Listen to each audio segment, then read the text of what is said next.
Sabi na ito si Duterte, loko-loko. Gago. Kung loko-loko ako, ikaw na sana ang na-presidente, hindi ako.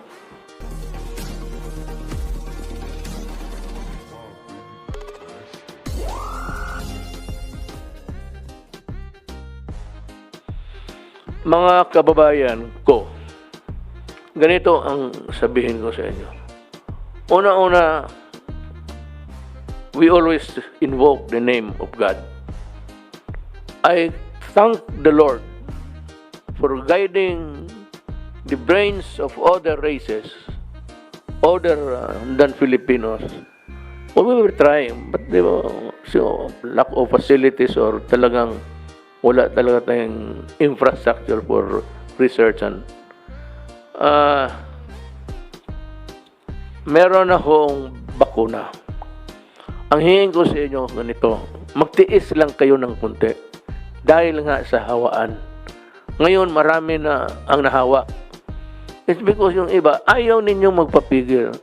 Sabihin niyo wala kaming roadmap. The roadmap ng recovery natin, I do not know din yung headline ng newspaper. Sabi ko ngayon, ako nagbabasa ng newspaper eh.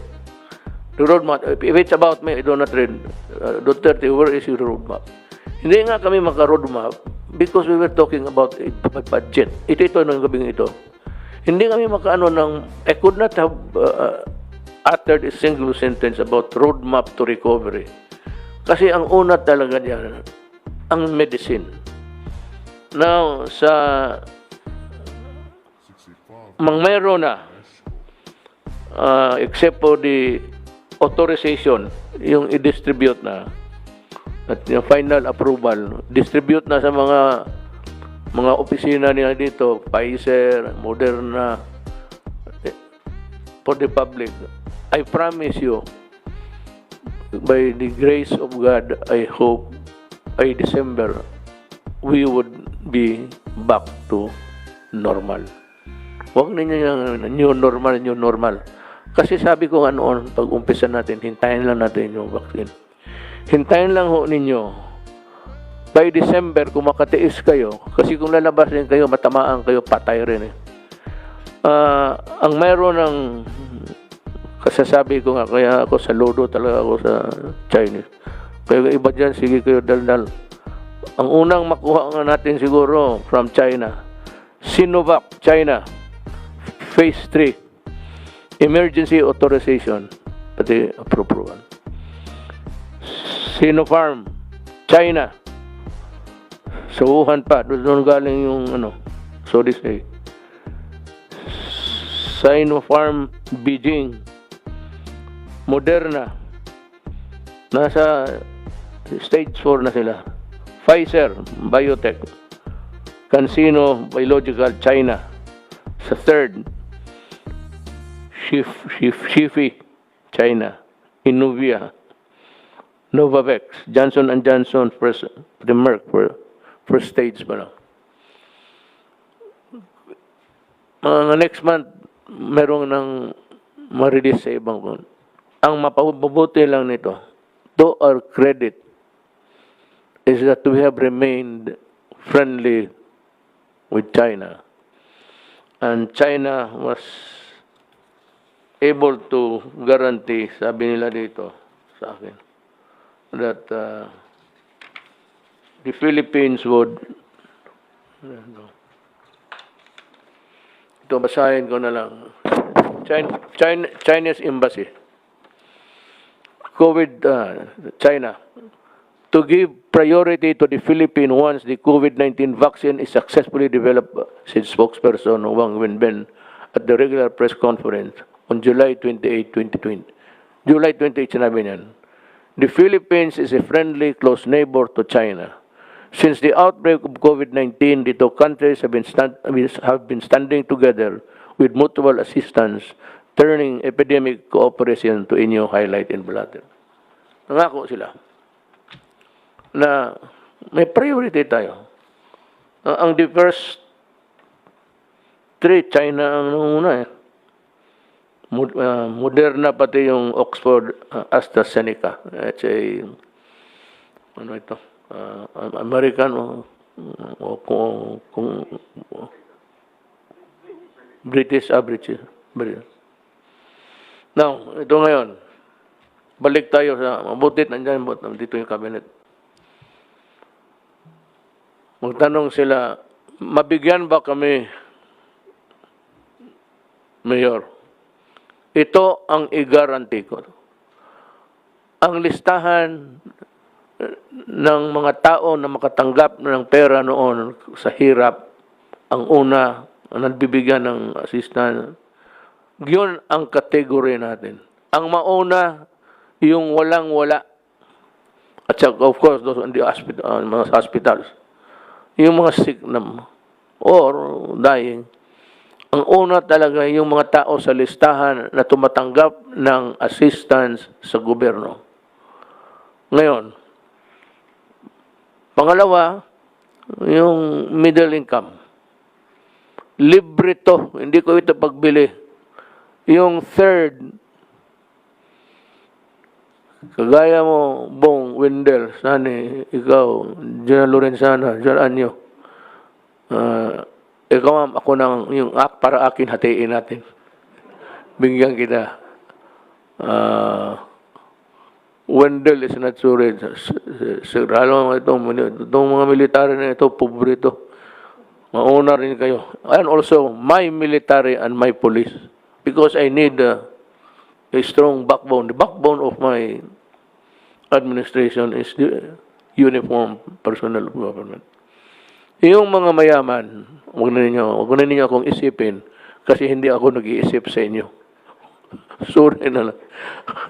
Kayo kung maka-afford, pag nakita ka na nagpapakuna ka dyan ng libre, saka may mga tao na gusto ko injeksyonan uli ng COVID-19, dagdagan ko pa yung kagaw sa katawan. Ano bang kagaw sa Tagalog? Germs. Kagaw sa Bisaya. Kamu mga suburbiyo mga galit pa kayo sa akin. Kamu mga Cebu, nasuko pa sa ako. Nganong gisaway ta mo? Nganong di ta mo sawayan during the critical period, kita na ko ang Cebu pre-willing, murag walay COVID. Motong ako ang inom pa sos Ginoo. Ako yung mayor nga to. Sipa nga buto. Pakaon ko ng inyong sunoy yung pakilaw ko na inyong tubangan. Kita mo, Cebu, ang spike ng Cebu, ang taas. Nga ito ngayon, sabihin ko sa inyo, pagtiis-tiis lang kayo, nandyan na eh. Sinabi ko, yun ang pinagdadasal ko sa Diyos. Na for God to guide the guiding light so that these guys can make the vaccine. Yun ang distribution. Ano yung listahan na tilungon ng gobyerno? Sila ang mauna. Yung mga upper income, magbili na lang kayo. Libre to. Bilihin natin. Sunny will explain to you kung paano. So, almost by December, tapos to lahat. As fast as we can. Ngayon, sino ang bigyan ko ng trabaho na yan? Kasi ganito yan. Nandito na yung bakuna, tatanggapin ko yan.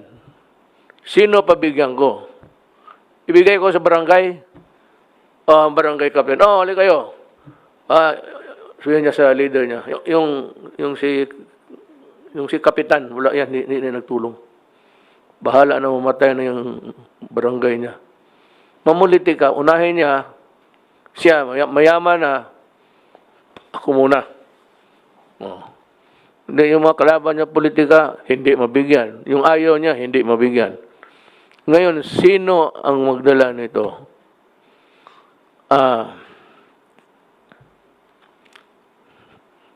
Military. Military lang. Bahala na. I'm asking the armed forces, asking General Bisana. Kayo man din ang there's the setup. Kaya may task force tayo. But the implementing arm, military. Punta lang kayo sa, I suggest that the military assign so many of these soldiers at policemen sa punta lang kayo ng ospital, may mga military doon, punta lang kayo ng police station, mga police, pakinggan niyo mabuti ha. Ayaw ko ng magka-atraso kayo dito. Ngayon nagka-atraso, nagkamali, kulong talaga yun.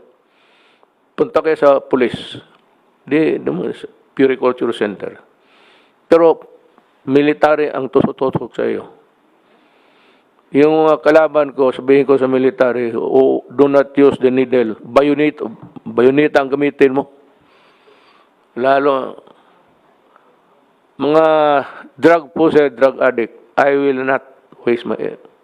Ibigay ko na lang yan doon sa ibang lugar na pobre rin. Hindi ko mga drug possessed, wala kayo. May listahan yung ano diyan. Hayaan mo.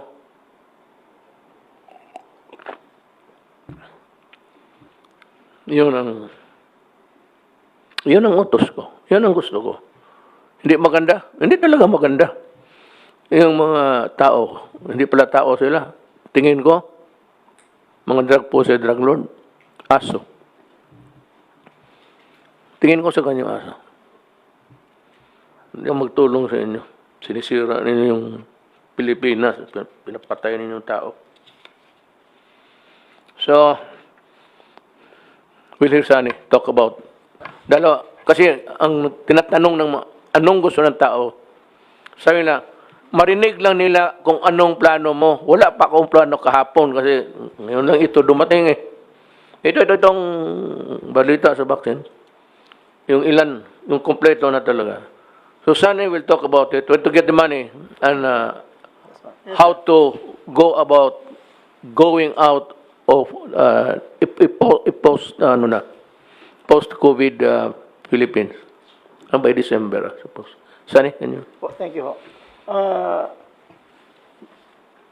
May balita ho ngayon na in development na yung mga in advanced development na yung mga bakuna, the inoculation. So, as you mentioned ho, tatlong pharma companies from China at saka one from Britain at saka isang from the US, di ba? Are already on the third stage. At mukhang this might be approved by their FDA by around by around October. October the trials will finish daw. And so before December, most likely ma-approve na po yung ng mga FDA nila, yung Food and Drug Administration. So when that happens, ang Department of Health ang mamili kung anong tamang bakunang bibilhin. Okay. Ngayon, may financing plan ho kami dyan. Ang estimate ho ng Department of Health, we will need to vaccinate for free a minimum of 20 million people. Di ba? So I don't know if it's one vaccine or two shots. Two shots though. So we need 40 million vaccines. Doses. 40 million doses. Ang 40 million doses times roughly $10 per dose, di ba? Is $400 million or roughly 20 billion pesos. Ang plano ho namin is we will use yung Philippine International Trading Corporation na under sa DTI bumili nitong bakuna. The ones chosen by the Department of Health. Tapos ite-turn over ho ito sa Department of Health para magamit nila sa mga poorest of the poor muna, yung first lowest 20 million in our country. So once that happens, the Department of Health now will put in their budget to pay this $400 million or roughly 20 billion pesos. And we can pay that over maybe 2 or 3 years. So babayaran na lang nila to the financing company, which is Land Bank and DBP. So kayang-kaya ho ng DBP at saka Land Bank i-finance itong purchase ng COVID virus of about roughly mga 20 billion pesos. So we have a plan, and we can execute it as soon as the Department of Health chooses which vaccine or vaccines they want. Baka you'll choose several. So certainly by late this year, if it's available, we can already buy it. So it should be available for free to the lowest to the poorest of the poor first in this country. So at $10 per dose, that should be around, siguro when they sell it, siguro mga 500 pesos per dose, or roughly 1,000, or maybe including the service and the transportation, siguro mga 1,200 pesos per treatment. So that's totally available. The financing is available for this program. Once the vaccine is available, I'm sure the economy now can be fully open, and we can start not the new normal, the normal life. We can go back to the normal life now. Sir, could you run us through, breeze us through with how the economy can recover? You just use the bold lines. Opo. The economy actually is already beginning to recover. Ang estimate ho namin, we hit already the lowest part of the economy, which was April, May. Yun ho ang pinakamababa as we can see. So it's already picking up now.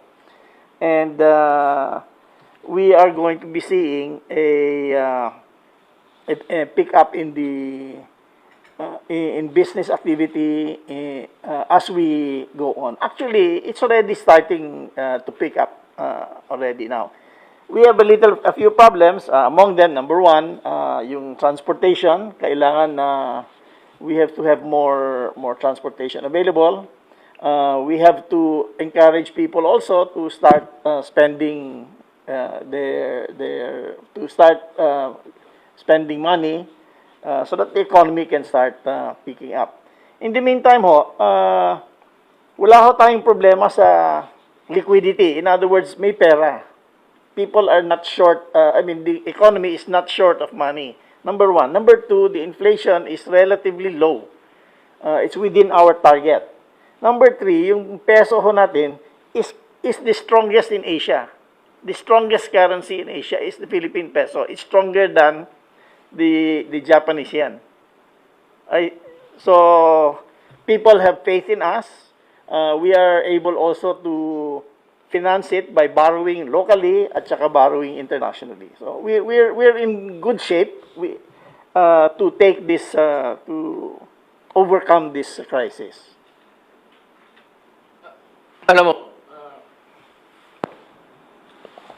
one thing that I would like also to remind people, at least they begin to misconstrue what we're saying. Sabi mo noon, Mayor, walang pera, maubos na ipagbili natin. Sabi ko, kung walang vaccine, that is why I've been repeating vaccine. And kung walang vaccine, pag tumagal ito, maubos ng pera natin, maubos talaga. Sabi ko, magpasalamat tayo sa Diyos for guiding the hands and the brains of those people who made it possible to come up with a vaccine now. Nung sabi ko na kung wala, so bakit sabi may pera? May pera kasi mankind was able to arrest COVID on time. So it's about 6 months, meron ng glimmer of hope then. Now it's there actually in front of us. Bakit hindi madiretso galing China? Hindi yan kasi dadaan pa ng ating sariling clearance. Meron pa tayong food and drug. Baski na sabihin mo galing Amerika, galing China, galing United Kingdom, our experts have to see to it that it is not deleterious, it is not harmful to people. But what I'm going to stress again is that kayong mga tao, kayong naghihirap, huwag kayong slowly lang kasi yung hawaan. Wala, ito lang. Kasi kailangan, alam ko kailangan niya magtrabaho. Yung ano lang kayo, pwede tayo magbili nito? Can we buy? Tapos, kunin ninyo sa military camp. Magbili ako, bigay ko sa military, kay Secretary Lorenzana. Punta kayo sa kampo, pangalan ninyo, address. Yan ang kailangan ko. Kailangan address. Tapos non-user of drugs. Kasi user ka, sabihin ko, sorry, wala kang bakuna, mamatay ka ng pakialam ko sa buhay mo. Galit ako sa inyo eh. Yun.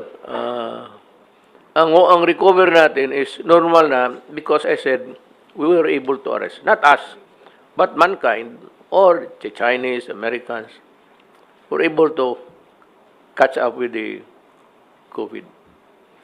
So, napaiksi yung ating fears at ang ating lahat na pagdudusa. So, we are not going back to new normal. It's going to be normal again unless this mikrobo na ito, bleaching ito, mag-mutate. Kasi yan, minsan nag-mutate eh. Ngayon, isang sungay lang, tinabukasan, may 5 sungay. Puta, another bakuna yan. Sigurado. But this time, I'm sure they're as near as they could ever be.